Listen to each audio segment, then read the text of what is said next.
Oye País, buenas noches, oye País, gracias por acompañarme en esta hora. Yo soy Rudy González, como cada noche aquí por Color Visión. Comentamos los temas noticiosos de interés nacional e internacional que han sido noticias en las últimas horas, sus proyecciones, hacia dónde vamos. El tema de la decisión del Consejo de Seguridad de Naciones Unidas de dar luz verde a la conformación de una acción en el caso haitiano toca de cerca a República Dominicana. La ciudad sanitaria, 12 años después de iniciar su construcción, ya es un hecho, Un hombre a quien hay que darle las gracias, José Joaquín Puello, se fajó y hizo lo que no era imposible, sino hizo lo que tenía que hacer en favor de este centro hospitalario.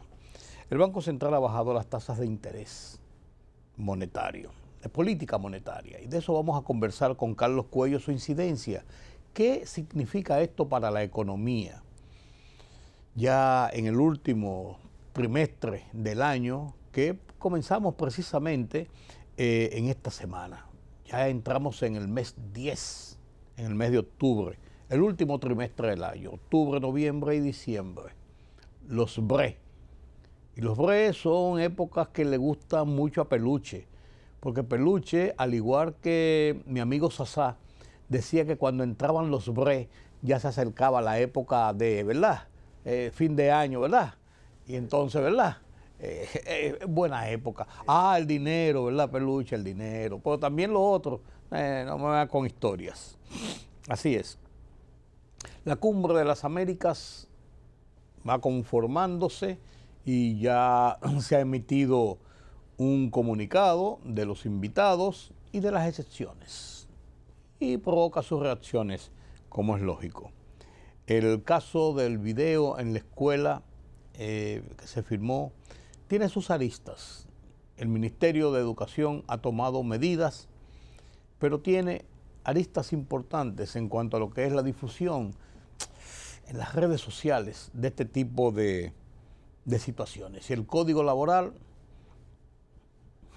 ahí está. También voy a conversar de este tema un poco con mi compañero Carlos Cuello más adelante.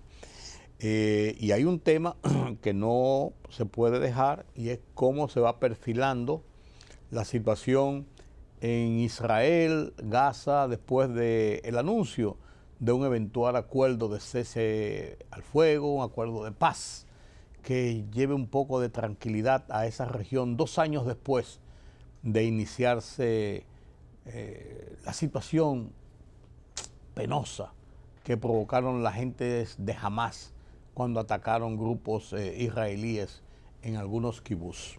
Sí, señor. El caso de Ecuador y la golpiza a un manifestante, ¿a dónde nos va a llevar? Mi columna de esta semana la dedico al tema del tránsito y la titulo Desesperanza. La comparto con ustedes también. Todo esto después de la pausa. La Embajada de los Estados Unidos en República Dominicana informó que sus cuentas oficiales en redes sociales no se actualizarán con regularidad debido a la actual interrupción de asignaciones presupuestarias en Estados Unidos. A través de un comunicado, la sede diplomática explicó que solo se compartirá información urgente relacionada con la seguridad mientras dure la suspensión del financiamiento gubernamental, también conocida como shutdown. La Procuraduría General de la República y la Dirección Nacional de Control de Drogas, con el apoyo de los alguaciles de Estados Unidos, U.S. Marshal, extraditaron a 4 dominicanos acusados en ese país de fraude postal, electrónico y lavado de activos. Joel José Cruz Rodríguez, Eduardo José Puello, Joel Francisco Matilda y Oscar Manuel Castaños fueron entregados a oficiales estadounidenses en el Aeropuerto Internacional de las Américas.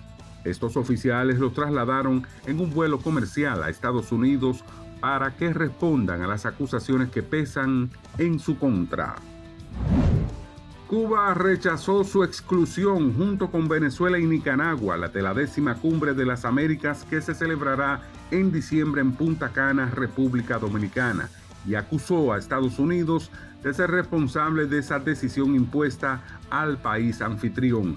En un mensaje en su red social X, el canciller cubano Bruno Rodríguez aseguró que el evento se realizará sobre la exclusión y coerción y vaticinó que, por tanto, la cumbre está condenada al fracaso.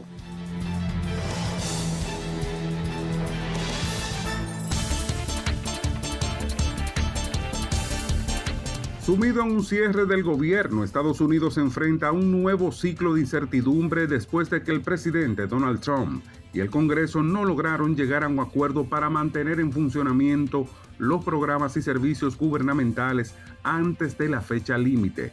Está previsto que alrededor de 750,000 empleados federales sean suspendidos, algunos de los cuales podrían ser despedidos.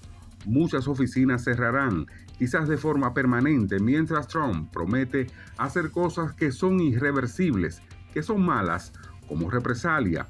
Se espera que su agenda de deportaciones avance a toda velocidad, mientras que los servicios de educación, medio ambiente y otros se tambalean. Se prevé que las repercusiones económicas se extiendan por todo el país. El Parlamento de Venezuela, controlado por el chavismo, aprobó un proyecto de asociación estratégica y cooperación entre el país suramericano y Rusia, que, de acuerdo al presidente del legislativo, Jorge Rodríguez, es la expresión de una persistente condición de amistad. Es la expresión de la hermandad, la expresión de una manera diferente de relacionarse los pueblos y los gobiernos, la expresión de la cada vez más sólida y persistente condición de amistad, hermandad y de cooperación entre el gobierno de la Federación Rusa y el gobierno de la República Bolivariana de Venezuela, indicó Rodríguez en la sesión ordinaria transmitido por el canal estatal. El presidente del Consejo Presidencial de Transición de Haití, Laurent Saint-Cyr, aplaudió el voto favorable dado por el Consejo de Seguridad de las Naciones Unidas para establecer una fuerza de eliminación de las bandas armadas que siembran el terror en el país caribeño.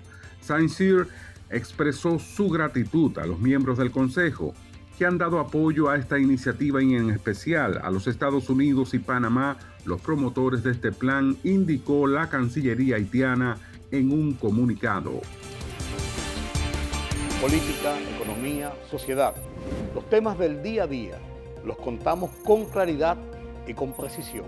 Recuérdate que el INTEVI se aumentó a un 18 para bajarlo a un 16. Sí. Una libertad de prensa que ellos no manejan y de expresión. Hay una especie de experiencia frustrada de la OEA en Haití. En Oye País, información veraz, periodismo con valor. Oye País, de lunes a viernes a las 12 de la medianoche por Color Visión. Siempre lo mejor. Periodismo de investigación, columnas, opinión, análisis, reportajes de fondo. Hora por hora, una completa plataforma multimedia. Periodismo con valor. Noticias horaporhora.com.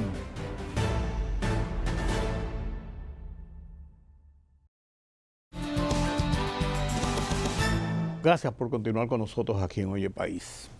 El tema de la decisión, la resolución emitida por Naciones Unidas, que contó con 12 votos y 3 abstenciones, incluyendo la de China y la de Rusia, que no se opusieron y al no oponerse no hubo un veto, sino que le dieron luz verde, pero no la aprobaron, no dieron su voto positivo a la conformación de una fuerza multilateral, multinacional, que hasta una cantidad de 5.500 soldados, es lo que se ha hablado, vayan a Haití con un propósito. No es una fuerza de paz, no es una fuerza de apoyo y de instrucciones para la policía de Haití. La instrucción es, y así se llama la fuerza, de enfrentamiento y eliminación de las pandillas criminales que tienen el control de, por ejemplo, la capital de Puerto Príncipe y que signan con su violencia descarnada todo lo que pasa en Haití. A esos niveles, señores, a esos niveles. Esto ha provocado críticas en algunos lados, bien, pero yo creo que es mezquino,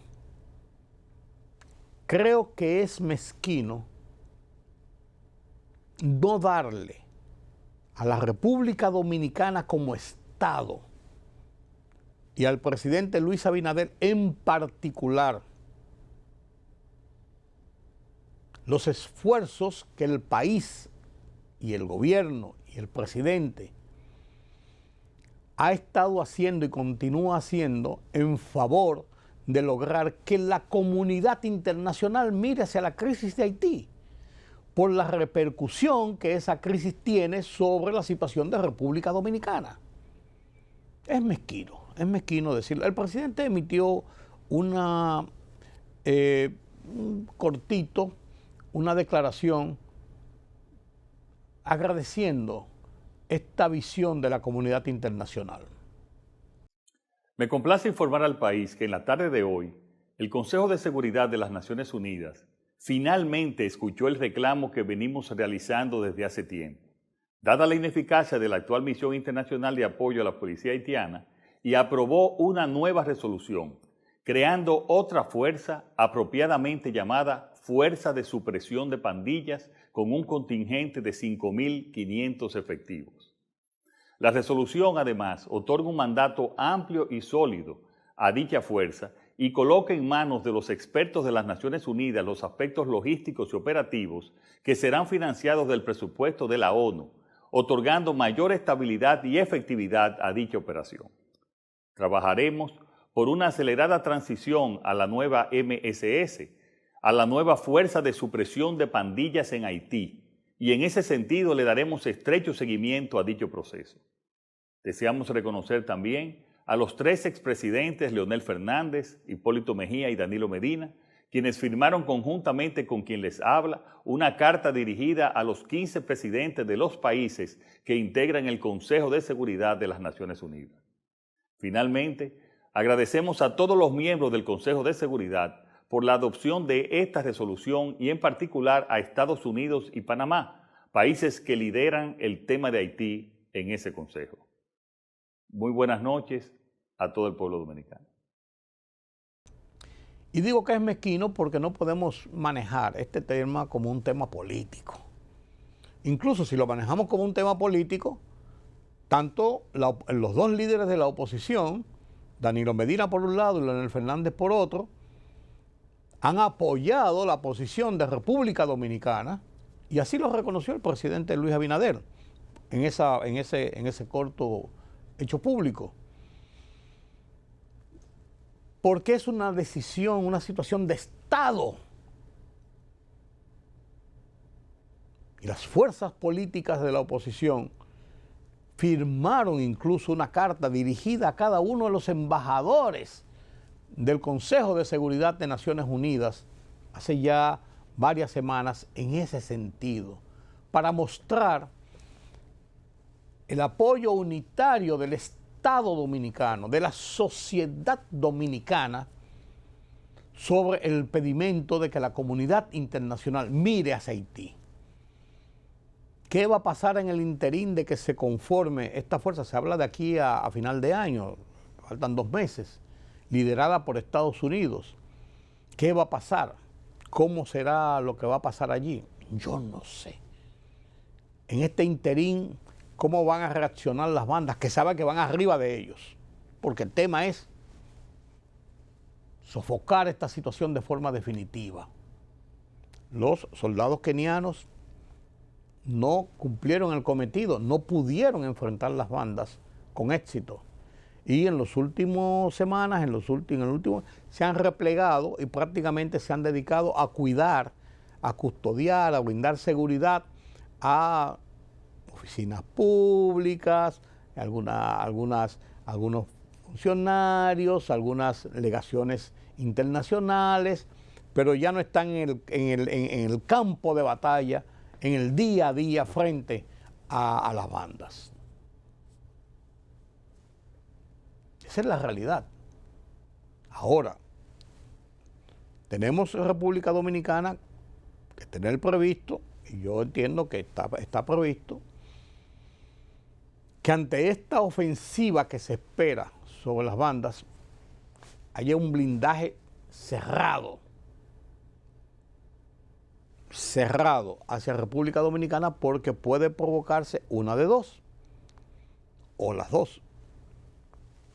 Una migración masiva de personas huyendo a lo que se va a desatar allí en la persecución de estas bandas y la liquidación de estos bandoleros, y hay que contener un éxodo hacia República Dominicana, y o que aprovechando ese éxodo de esa situación, muchos de esos bandoleros traten de cruzar a República Dominicana en busca de refugio para huir de la persecución que se va a desatar en su contra, y más tarde o más temprano lleguen a República Dominicana y también pretendan replicar sus diabluras en República Dominicana. Eso es muy poco probable que pudieran hacerlo, pero no se sabe. Entonces hay que evitar a toda costa que esa gente vengan hacia acá.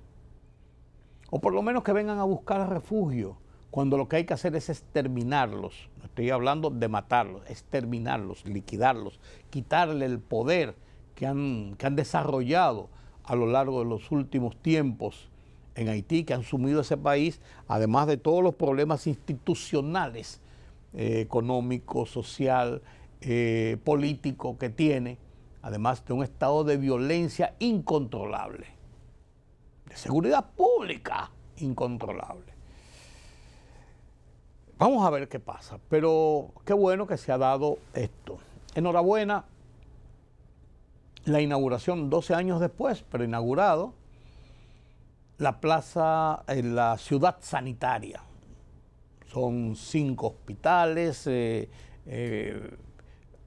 más moderno, con una capacidad de decenas de camas, quirófanos,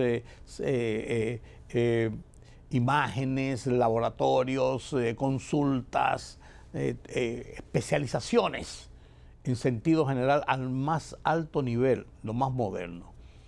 Y qué bueno que se ha llegado, porque hay mucho dinero invertido, y se habla de que 16.000 millones de pesos costó esta ciudad sanitaria, donde estaba el Luis Aybar, el Morgan, ahí en María Auxiliadora.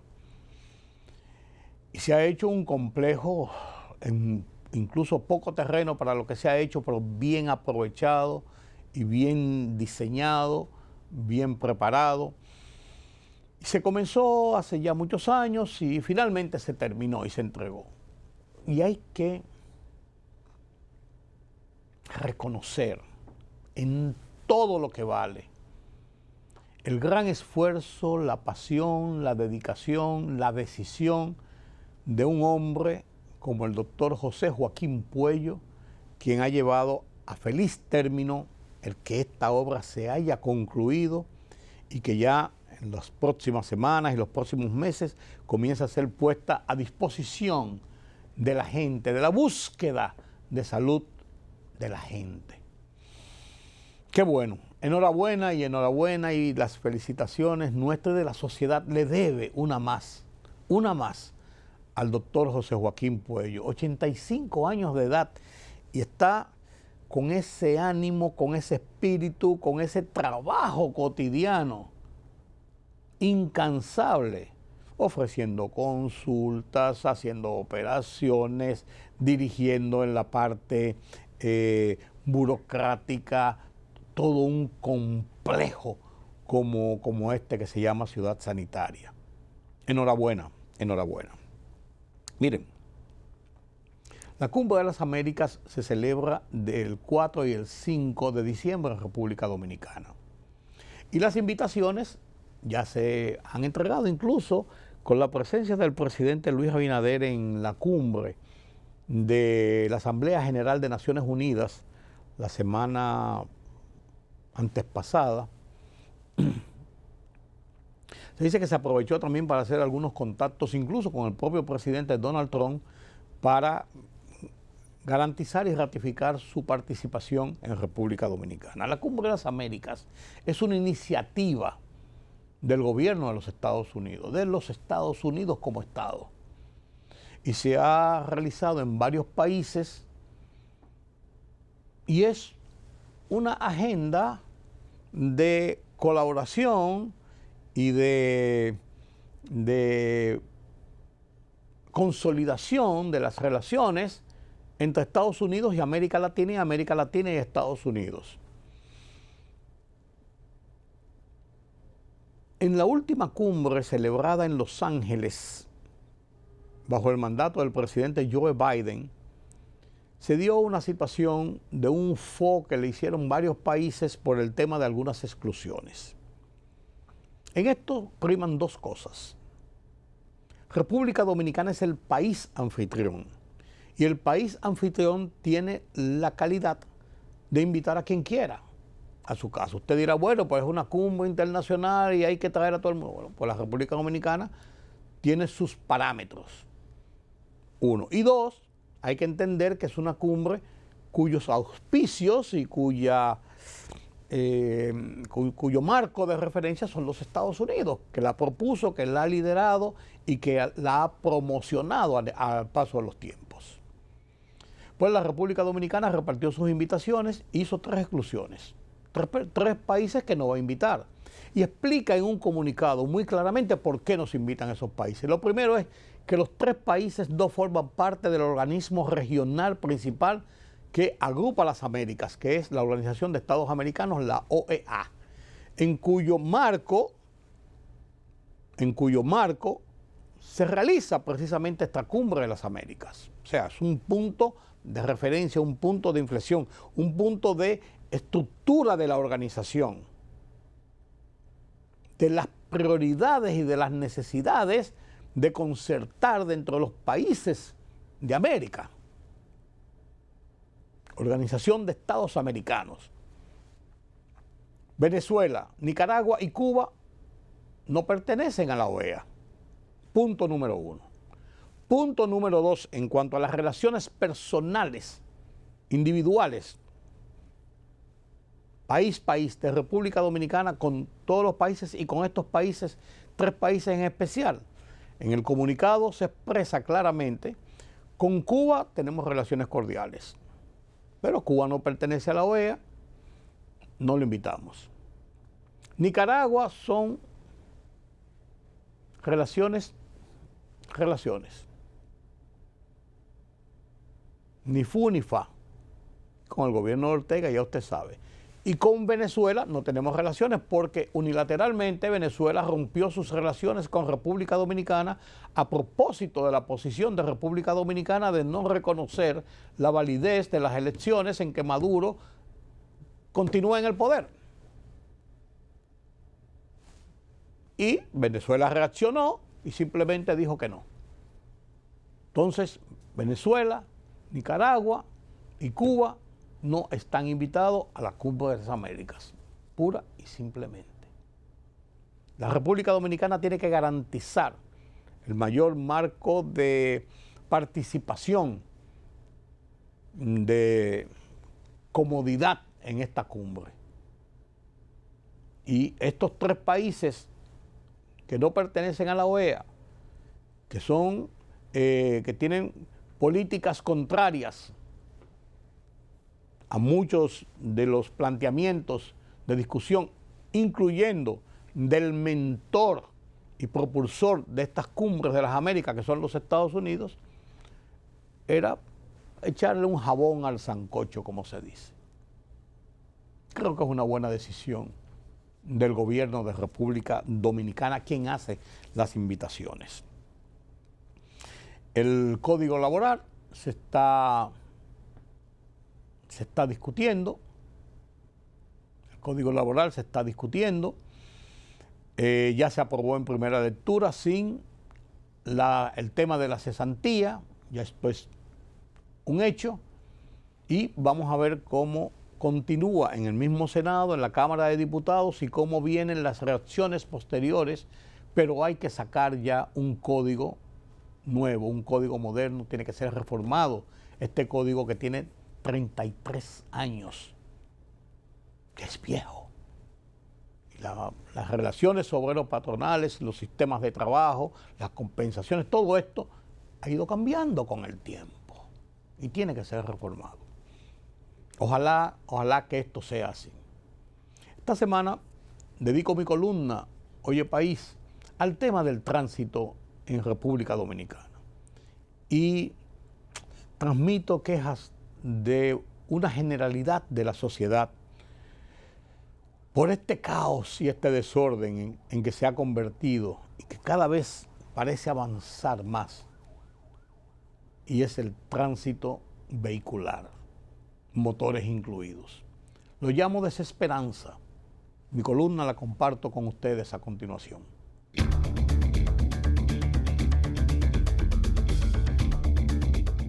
Los días, semanas, meses y años pasan y el caos en el tránsito vehicular. La capital es el mayor ejemplo. Se agrava llegando a niveles de crispación, desesperación de la gente, tanto de los que conducen vehículos de motor como de los que los usan para trasladarse a sus labores cotidianas. Los tapones son cada día mayores, desesperantes, angustiantes, a cualquier hora. En el casco urbano, de manera contundente, en el denominado polígono central, se producen frecuentes reacciones de agresividad, escenas en que la autoridad de tránsito, la DGCET, parece poco importarle, porque están más atentos en poner multas como para llenar cuotas, una percepción de la generalidad de la gente. La consistencia de las oleadas del programa Parquéate Bien, que obliga al infractor al pago de 5,000 pesos, consolida esa apreciación. Aunque pareciera ser un tema recurrente, insisto en el mismo, por las quejas recurrentes de amigos, familiares, conocidos, de cómo el desorden en el tránsito vehicular afecta sus vidas. Lamentos acompañados de desesperanza al no percibir soluciones y, por el contrario, un agravamiento del problema. La prohibición del giro a la izquierda se convirtió en símbolo de la mofa de la gente y su resultado no ha surtido lo mínimo del efecto anunciado. Los grandes entaponamientos siguen y, por el contrario, la medida es motivo del desafío de muchos conductores de motores y de vehículos con identificación de oficiales principalmente, que giran en las intersecciones prohibidas sin mayores consecuencias, como ocurre en todo momento a lo largo de la avenida Winston Churchill. La ineficiencia del Intran y la DGCET, concluyo, supera los niveles de la tolerancia que les ha permitido la sociedad y ahonda la desesperanza.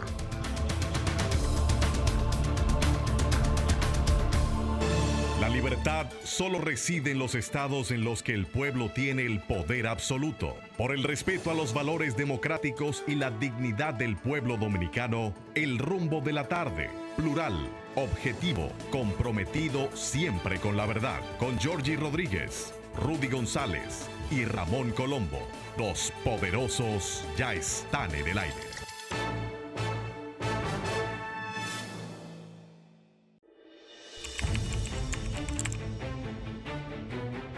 Periodismo de investigación, columnas, opinión, análisis, reportajes de fondo, hora por hora, una completa plataforma multimedia. Periodismo con valor. Noticias horaporhora.com.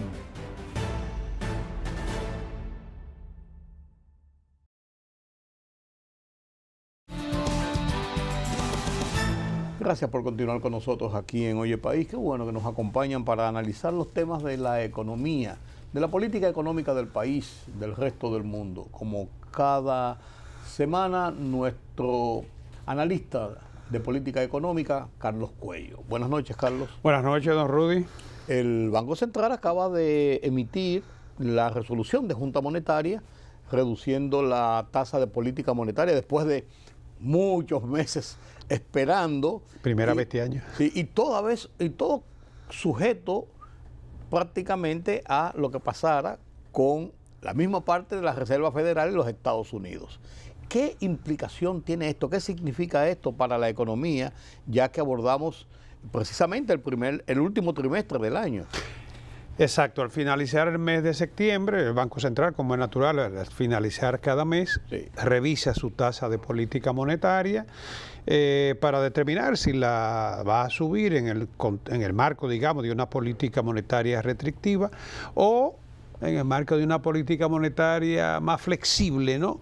Ver si la va a bajar. Si la sube, obviamente que eso implica retiro de circulante, ¿no? Cuando la baja, lo que se espera es que eso contribuya a dinamizar la economía. ¿Por qué no lo había hecho? Tal como tú destacas, desde diciembre del año pasado no había reducido la tasa, se había mantenido en 5.75 a lo largo de los 10 meses. Exacto, en lo que va del año, ¿no? Coincidencialmente, la Reserva Federal también redujo su tasa en la misma proporción, 0.25, de 4.25 a 4, ¿no? Generalmente en ese volumen es que se hacen los aumentos y las reducciones, generalmente. Depende, cuando tú tienes una situación como pasó aquí, por ejemplo, después en medio de la pandemia, que había que reactivar la economía. Recuerda que la tasa de política monetaria llegó al 3%. Sí. Una tasa de política monetaria baja, eso manda buenas señales además a lo que son los mercados financieros, pero abarata el costo del dinero, lo cual te estimula la inversión y la demanda interna, el consumo sobre todo, ¿no? En este caso se había mantenido en 5.75 por una razón que la habíamos comentado mes tras mes, y es que mientras la Reserva Federal mantuviera su tasa alta, porque la verdad es alta, fíjate que el presidente Trump había venido insistiendo en que debían ser modificadas, y aun cuando la Reserva Federal se resistía a modificarla porque la inflación no se había llevado a su objetivo meta, que en el caso de ellos es 2%, y lo que hizo la última vez fue que subió a 2.9, casi a 3, ¿no? Claro. Pero la presión era muy fuerte y ellos se adelantaron a bajarle 25 puntos y además anunciaron que en lo que resta del año posiblemente vendrían dos revisiones a la baja. O sea, 2 revisiones. Eso probablemente a la baja, ¿no? Entonces, en el caso nuestro no se explica que nosotros tengamos tasa muy cercana, ni que decir inferior, a la tasa de política monetaria de la Reserva Federal, ¿no? Porque la moneda nuestra experimenta riesgo cambiario. Y si tú tienes una tasa aquí que no sea compensatoria, entonces eso te podría presionar, lo que podría patriación de capitales. Claro, y la búsqueda de dólares para colocar en mercados norteamericanos. Sí, presión al tipo de cambio. Sí. Entonces, el objetivo aquí es propiciar las condiciones monetarias más flexibles que contribuyan a dinamizar la demanda interna, valga decir, el consumo y la inversión. También se tomaron en cuenta la revisión reciente de la FED, que ya hemos mencionado, ¿no? Y bueno, y en el ámbito nacional, la inflación, que ha estado bajo control por más de 2 años, dentro de los rangos meta inflación, ¿no? Que es 4% más o menos 1. El comportamiento de la economía, que ciertamente, según el IMAE, creció a un 2.3 para enero-agosto 2025. Ya he visto analistas que dicen que va a ser muy difícil que la economía llegue al 3. Fíjate que en agosto fue de un 1.5. Tenía que mantener un ritmo muy alto de crecimiento para que ese 2.3 se convierta en un 3 al final del año. De todos modos, estamos en el mes más, en el trimestre más activo de la economía. Todavía habría que ver cuál fue el resultado de septiembre, pero el último trimestre del año es el trimestre más activo de la economía, que tiene mayor movimiento de la actividad comercial, los pagos de regalías y todo esto, pues estimula la demanda, ¿no? Y si la tasa de interés bajan, pues claro está, es un estímulo para la inversión y para el consumo, como dice el Banco Central. Bueno, también se tomó en cuenta aquí la depreciación de la moneda, porque cuando tú inyectas liquidez, esto te va a presionar la moneda. Claro, el Banco Central ya de hecho había inyectado unos 81.000 millones, que quedan todavía alrededor de 20.000 pendientes de colocación. Pero la depreciación el mes de septiembre es de apenas un 2%. En el mismo mes de septiembre, recuerda que llegamos a estar por debajo, en más de un 4%, ¿no? Claro, pero también llegamos a estar muy por encima. Claro. Pero el propósito de esto es ver cómo se estimula el crecimiento de la economía, que en verdad está ralentizado. básicamente, yo te diría, no te voy a decir que ese sea el único factor, pero aquí ha incidido mucho el panorama de la economía global, claro. ¿Cómo se manifiesta en la calle, en la gente, esta reducción de la política monetaria? Mira, se espera que la tasa de interés comiencen a ceder, a bajar, ¿no? Aunque es una tasa de política monetaria, como sabemos, ¿no? Pero manda señales al mercado y además obliga a los bancos a colocar su liquidez. Porque cuando la tasa de interés en el Banco Central son altas, lógicamente, más liquidez va al Banco Central, y se frisa, ¿no? Claro. Entonces todo liberaliza recursos por el costo del dinero, que hace más atractiva el financiamiento, tanto del consumo como de la inversión, ¿no? Y los préstamos también se espera que se dinamicen. La tasa de los préstamos, el crecimiento, la expansión de los préstamos es en torno a un 8.5. Y dice el Banco Central que espera que al cierre del año el crecimiento de las carteras se sitúe entre un 10 y un 12%. Obviamente cuando tú incrementas los niveles de préstamos, pues de alguna manera esos financiamientos van a impactar la economía. Claro, necesariamente. Claro. Bueno, viendo esto, tenemos el marco del panorama macroeconómico para el año 26. Sí, bueno, vamos a analizar más adelante el presupuesto nacional, ya entregado al Congreso. Con más detalles. Sí. Exacto, pero mientras tanto hay algunas premisas que se consideran ahí para la elaboración del presupuesto. Por ejemplo, ya hemos dicho que para este año el crecimiento se va a quedar en torno a un 3. Hay quienes dicen que va a ser inferior, que podría ser hasta un 2.5. La inflación para el año que viene sigue proyectándose en torno a un 4. Podría ser un 3.8, pero digamos que en torno a un 4, ¿no? El tipo de cambio proyectado para el año que viene es de 66.20, con una depreciación aquí de un 6.33 para el año que viene, ¿no? Fíjate que no es alta, Carlos. No, fíjate que para este año se proyectó un 62.26. Llegamos a tener 64. Sí, pero ¿y cuánto ha sido más o menos el promedio de la Ayer era 62.62. Sí, el promedio. De la depreciación.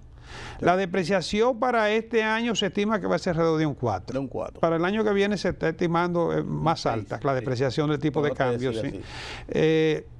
Parece que va a ser difícil que se pueda mantener, digamos que la estabilidad cambiaria, ¿no?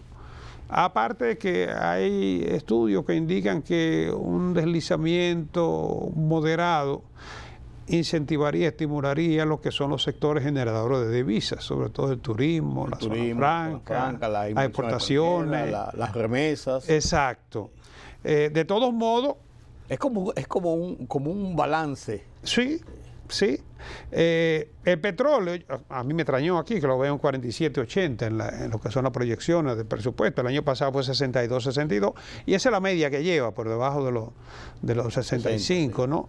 De todos modos, el petróleo ha sido para nosotros muy favorable, porque fíjate que lo que se está transfiriendo para fines de subsidio, sí, es un 100, menos de 200 millones. No, y lo importante principal, y tú lo has dicho muchas veces, Carlos, es no solamente que haya un precio tal o cual, sino que hayan fluctuaciones bruscas que te disloquen la economía. Claro. Bueno, para el año 26 se proyecta que la economía, y ahí sí, en el 26 parecería que vamos a tener una recuperación luego de una economía ralentizada por impacto de la situación externa en gran medida, ¿no? Pero vamos a crecer, o sea, ha habido una desaceleración, eso está claro. Sí. Pero vamos a lograr un crecimiento, como te digo, en torno a un 2, un 3. Puede ser 2.5, ahora mismo es 2.3, ¿no? ¿Y la media para América Latina cuál es para el año que viene? Todavía no está medida. 1.9, 2, no. Estamos por encima del crecimiento de la región. Sí. Eso no hay lugar a dudas. Para el año 26, sin embargo, se espera una buena recuperación de la economía dominicana. Se espera que el Producto Interno Bruto para el año 2026 sea 132.209.6 millones en dólares. Esto nos situaría como la séptima economía de América Latina, ¿no? Y se espera un crecimiento de 4.5 que estaría por encima de la mayoría de las economías de la región. Creo que volveríamos casi a encabezar el crecimiento en la región, excepto Guyana, que va a tener un 23%, Ese un caso sí. excepcional. Pero dice la CEPAL que con un crecimiento de un 4.8 para el año 2026, estaríamos entre las economías de mayor crecimiento en el mundo. Pues tampoco se esperan tasas espectaculares para el año 2026. Claro, ¿no? claro. O sea, eso te indica a ti que podría haber una recuperación. Va a depender mucho de la reactivación que se consiga en este último trimestre y la continuidad que pueda tener esa reactivación. Sí, este último trimestre, por lo que tú planteas y por lo que has dicho a lo largo de este conversatorio, es vital para esas proyecciones y para esos índices de la economía dominicana. Sí, pues no solamente es, digamos, recuperar lo ya perdido, eso va a ser difícil. Lo importante es que si este último trimestre se reactiva la economía, entonces ya eso le da continuidad al año que viene, ¿no? No, correcto, te traza la ruta prácticamente. Por Claro. decirlo. Claro. Claro. Mientras tanto, estamos ya comienza a verse la mesa de conversaciones, de análisis del presupuesto ya depositado en el Congreso Nacional. Bueno, ya fue Presupuesto entregado. del 2026. Ya fue entregado. Sí, dentro de los plazos, porque el día primero, la ley dice que el día 1 de octubre debe estar en manos de los congresistas, fue entregado el 26. Mira, aquí se proyectan ingresos corrientes de 1.342 miles de millones, o sea, billones de pesos, ¿no? Eso equivale a un 15.5% del Producto Interno Bruto, o sea, una presión tributaria de un 15.5%. Estamos muy por debajo de la media de la región, que es de un 21%, y obviamente en ausencia de una reforma fiscal, ya con la eficientización de los mecanismos de recaudación, esto no va a pasar de un 15 a 16%. O sea, para lograr mejorar ese flujo de ingresos del gobierno, necesariamente habrá que hacer una reforma fiscal. ¿Tú prevés que se está en ese camino? Aparentemente no, porque el presupuesto el presupuesto no lo contempla, no, al contrario. Sí, pero si la hacen y se consiguen unos chelitos malo en malo. Bueno, aquí se plantean erogaciones, mientras los ingresos corrientes estimados son de 1.342, 1.3 billones, ¿no? Las erogaciones son de 1.6 billones. 1.744. Sí, con una partida por concepto de, ¿cómo se llama esto? Dios mío, se me olvidó. Pero hay una partida de ajuste que lo lleva a 1.7, que sería el desembolso total, ¿no? Erogaciones financieras se llama, ¿no? Entonces, fíjate que se plantean esas erogaciones y esto equivale a 1.622. Estamos hablando de que eso representa el 18.7% del Producto Interno Bruto. La diferencia entre un 18.7 y un 15.5 es un déficit de 3.2%, es el déficit proyectado, equivalente a 280.573.3 millones de pesos. O sea, está proyectado ese déficit similar a lo que ha tenido en los últimos años el presupuesto dominicano. 3.2% del PBI. El año pasado eran 248, o sea que ahora serían 280 mil millones de pesos. El gasto corriente sería 1.4 billones, 87.74% gasto corriente, y el gasto de capital sería en este caso 215.285 millones de pesos. Un 2.5 del Producto Interno Bruto es lo que se va a destinar para gasto de capital.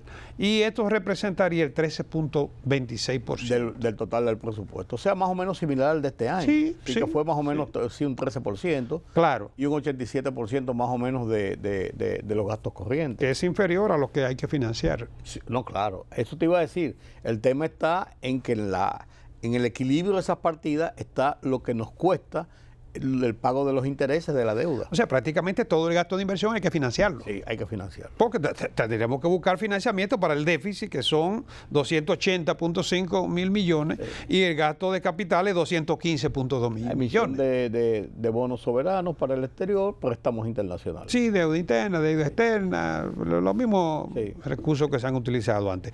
La asignación, bueno, aquí la partida más grande de asignación es la de educación, 4.1%. ¿Qué sigue siendo el 4%? El 4.1 se pasó del 4 porque recuerda que se está fusionando con el Ministerio de Educación, Ciencia y Tecnología, ¿no? Se proyectó 324.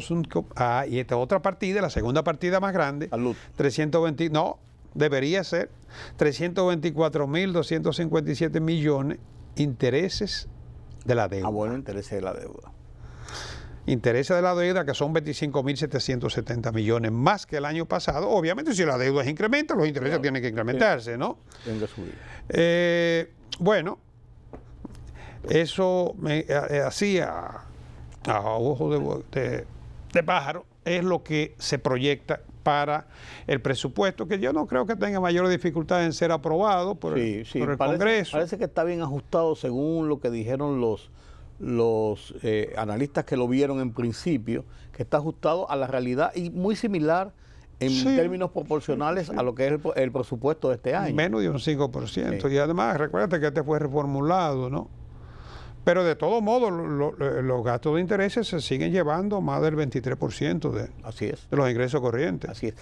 No quisiera terminar este conversatorio contigo, Carlos, aunque no está dentro de la agenda que teníamos planeada para conversar hoy, el tema de que se ha aprobado en primera lectura ya definitivamente el proyecto de reforma del Código Laboral, que había sido una puja entre patronos y trabajadores con el tema de la cesantía.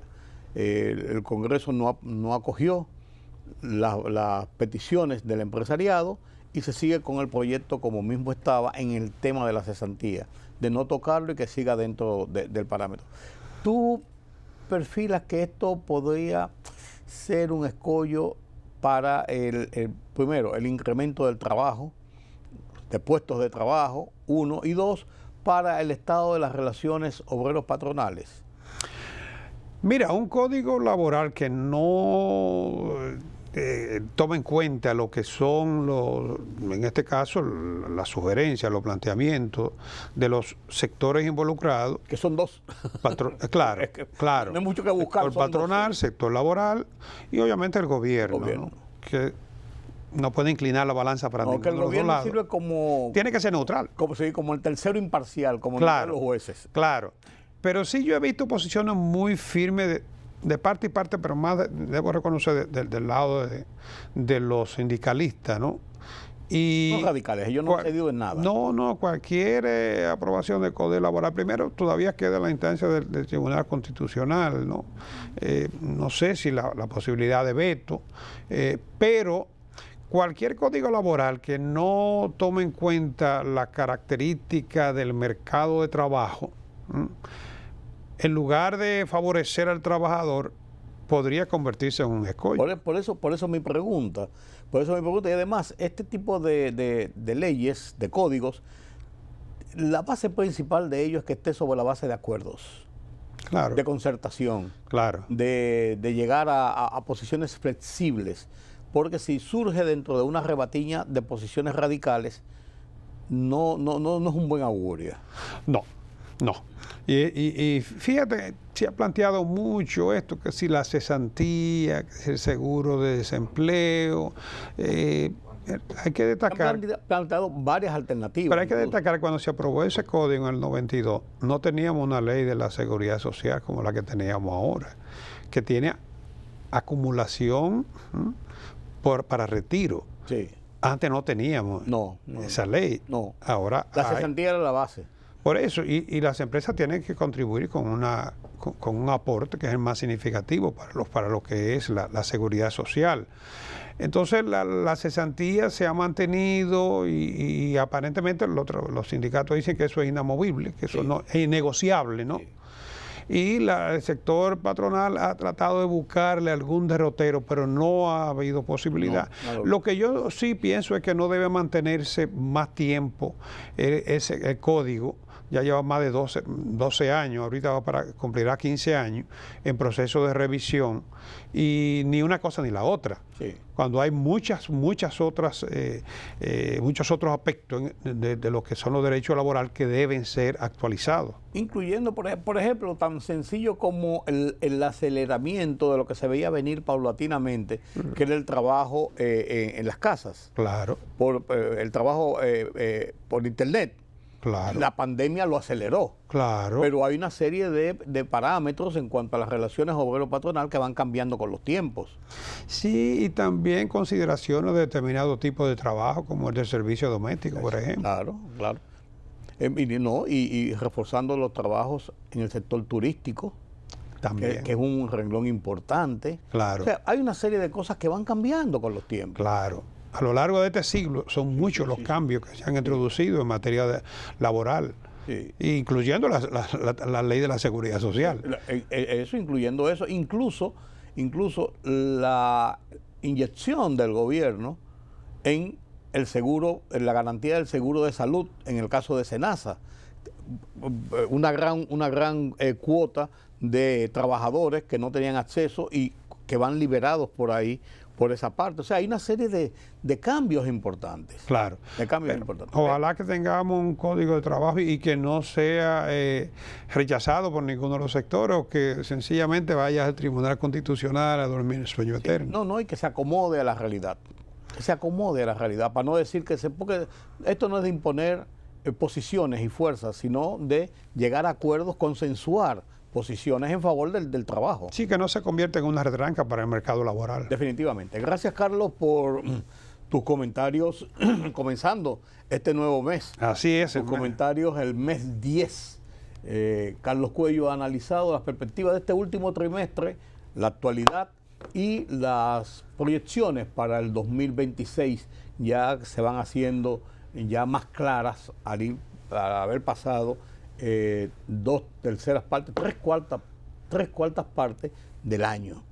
Es así. Así es. Nos vemos la semana que viene, Carlos. Si Dios quiere. Gracias a ustedes por acompañarme en este conversatorio sobre la situación de la economía. Carlos Cuello estuvo con nosotros como cada semana. Yo me despido hasta mañana con el mejor de los deseos de que pasen un feliz resto de la noche. Yo soy Rudy González. Será hasta entonces.